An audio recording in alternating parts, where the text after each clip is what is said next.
हरियाणा विधानसभा का बजट सत्र जारी है। वित्त मंत्री कैप्टन अभिमन्यु बजट को अंतिम रूप दे चुके हैं।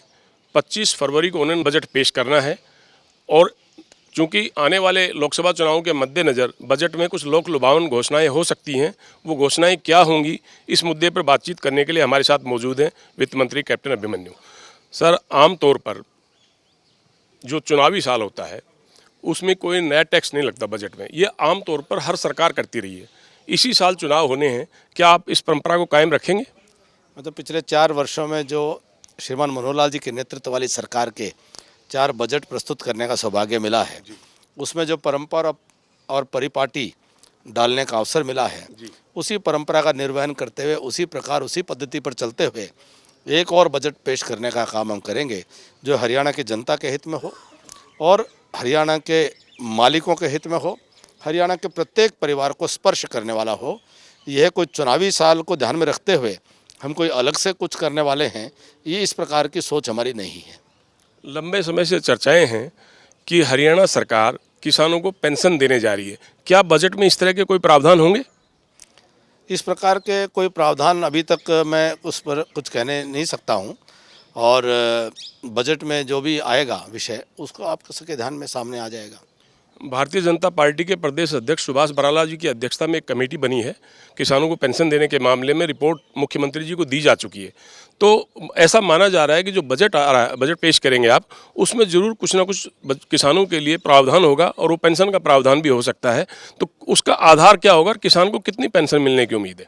देखिए, किसानों के लिए तो पिछले 4 वर्षों में हमने लगातार बहुत अधिक काम किया है। हरियाणा प्रदेश के इतिहास का सर्वाधिक मुआवजा जो प्राकृतिक कारणों से फसलों के नुकसान का हमारी सरकार ने दिया है और वहीं जोखिम मुक्त खेती करते हुए प्रधानमंत्री फसल बीमा योजना को हरियाणा में सफल करते हुए लगभग 1300 करोड़ रुपए की मुआवजा राशि वह इंश्योरेंस कंपनी से किसानों को मिल चुकी है।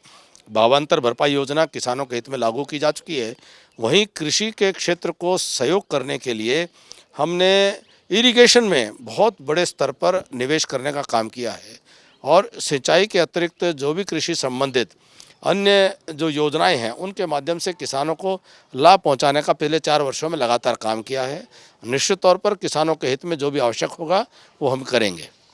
कैप्टन साहब, आपकी सरकार के 4.5 साल बीतने के बावजूद कल मुख्यमंत्री मनोहर लाल जी ने विधानसभा में ये घोषणा की है कि सेवा काल के दौरान अगर किसी कर्मचारी की मृत्यु हो जाती है तो उसके आश्रित को अनुकंपा के आधार पर नौकरी दी जाएगी। क्या ये कर्मचारियों के वोट बैंक को ध्यान में रखते हुए आखिरी साल में फैसला लिया गया?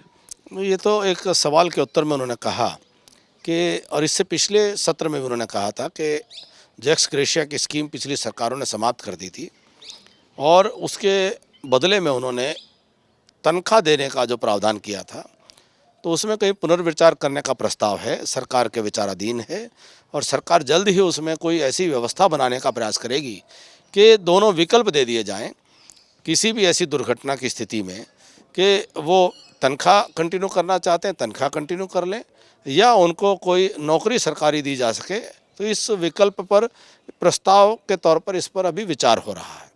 कर्मचारी संगठनों की तरफ से लंबे समय से ये मांग उठाई जाती रही कि पुरानी पेंशन योजना बहाल कर दी जाए। मुख्यमंत्री जी इससे सहमत नहीं हैं। मैं ये जानना चाहता हूँ कि अगर ये योजना लागू की जाती है तो सरकार पर कितना वित्तीय बोझ पड़ेगा? देखिए, इस प्रकार का कोई आकलन नहीं हुआ है। अब पूरे विश्व भर में जो ये नई पेंशन स्कीम है यह चल रही है और पूरे भारतवर्ष में भी ये योजना अब चल रही है और ये कॉन्ट्रीब्यूटरी पेंशन स्कीम है जो एक सफल मॉडल है। और मुझे तो हैरानी इस बात पर होती है कि पिछली सरकार ने इसको स्वयं ये पुरानी पेंशन की योजना को ख़त्म किया और नई पेंशन की योजना को लागू किया। आज वही जो है वो इस प्रकार की बात का समर्थन करते हुए दिखाई दें तो उससे पहले उनको माफ़ी तो मांग लेनी चाहिए कि उनसे भूल हो गई। और मैं कहूँगा कि ये पूरे देश भर में ये कामयाब मॉडल है और यही एक बेहतर मॉडल है और जिस पर अब देश आगे चल चुका है। कैप्टन साहब, पुरानी पेंशन योजना तो अटल बिहारी वाजपेयी की सरकार में ख़त्म की गई थी, उसके बाद राज्यों में लागू की गई है। देखिए, हरियाणा प्रदेश के अंदर भूपेंद्र सिंह हुड्डा साहब की सरकार के समय में इसको ख़त्म किया गया। राज्यों के पास अपने उस वक्त भी अधिकार थे, राज्य चाहते तो अपने स्तर पर इसको कर सकते थे, पर मैंने कहा कि पूरे देश में सफल प्रयोग हुआ है, सफल मॉडल है जिस पर देश आगे चल चुका है। अच्छा, ये बताइए कि गरीब तबके के लिए आप अपने बजट में क्या क्या प्रावधान कर रहे हैं, उनको क्या क्या राहत देंगे? हमने जैसे कहा कि हरियाणा प्रदेश के प्रत्येक परिवार में लगभग 52 लाख परिवार आते हैं। हमारे बजट के प्रावधानों में हम प्रयास करते हैं कि एक एक परिवार इस बजट से उसको स्पर्श किया जा सके, उसको कोई ना कोई मदद, कोई ना कोई लाभ, कोई ना कोई सेवा उसकी की जा सके। तो उसमें चाहे अमीर हो चाहे गरीब हो, हाँ ये ठीक है कि हमने लगातार कोशिश की है कि हरियाणा प्रदेश का जो गरीब है, कमज़ोर है, जो पिछड़ा है, दलित है, शोषित है, वंचित है, ऐसे वर्ग को, जो समाज के अंतिम पंक्ति में बैठा हुआ जो व्यक्ति है, जो अंत्योदय पंडित दीनदयाल उपाध्याय जी ने जो मूल मंत्र हमें दिया, उस अंत्योदय की भावना से हम बजट के प्रावधानों को बनाएं और हर प्रकार से उसके उत्थान में बजट अपनी भूमिका निभा सके। हम इस बार भी प्रयास करेंगे। नए वित्तीय वर्ष का बजट का आकार जो है उसमें कितना इजाफा होने की उम्मीद है? 25 तारीख 12 बजे बजट की प्रस्ताव प्रस्तुत करूंगा, आपके जानकारी में आ जाएगा। आमतौर पर हर सरकार जो है घाटे का बजट पेश करती रही है और बजट के भाषण पढ़ते हुए वित्त मंत्री कहते हैं कि हमने घाटे को पूरा करने के लिए कुछ कोशिश की है, लेकिन हर बार देखते हैं कि वही लाइन बार बार दोहराई जाती है। आप घाटे की कमी को पूरा करने के लिए क्या प्रावधान करने जा रहे हैं? देखिए, जो डेवलपमेंट इकोनॉमिक्स के सिद्धांत को जानते हैं, उसमें घाटे का बजट जो है वो एक आर्थिक विकास का मॉडल होता है कि वर्तमान में जो आज हमारे को जो कुल राशि खर्च करने के लिए उपलब्ध है, उसमें से लगभग 26% राशि हम पिछले समय का लिया हुआ लोन का कर्जा और ब्याज को वापस चुकाने में लगाते हैं। स्वाभाविक है कि पहले ये लोन लिए गए थे, सड़क बनी होंगी, अस्पताल बने होंगे, स्कूल बने होंगे, यूनिवर्सिटी बनी होंगी, पुल बने होंगे और उसका लाभ वर्तमान पीढ़ी को भी मिला होगा, जिसको आज वो चुकाने का काम कर रही है।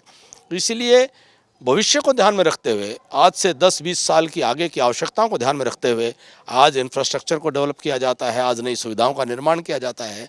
तो इसीलिए आज वो लोन लेने की आवश्यकता रहती है, तो इसीलिए इसको घाटे का बजट कहा जाता है। तो भविष्य को ध्यान में रखते हुए जो अतिरिक्त लोन लिया जाए, जो अतिरिक्त खर्च किया जाए, तो वो उसको शुद्ध तौर पर घाटा नहीं कह सकते हैं, वो भविष्य का निवेश होता है। शुक्रिया कैप्टन साहब। बहुत बहुत धन्यवाद भाई साहब आपका। तो ये थे वित्त मंत्री कैप्टन अभिमन्यु, जिनका ये मानना है कि 25 फरवरी को जो नए वित्तीय वर्ष के लिए बजट पेश किया जाएगा उसमें हरियाणा के हर परिवार को छूने की कोशिश की जाएगी। कैमरामैन अमनदीप सिंह के साथ बलवंत तक्षक, पंजाब केसरी, चंडीगढ़।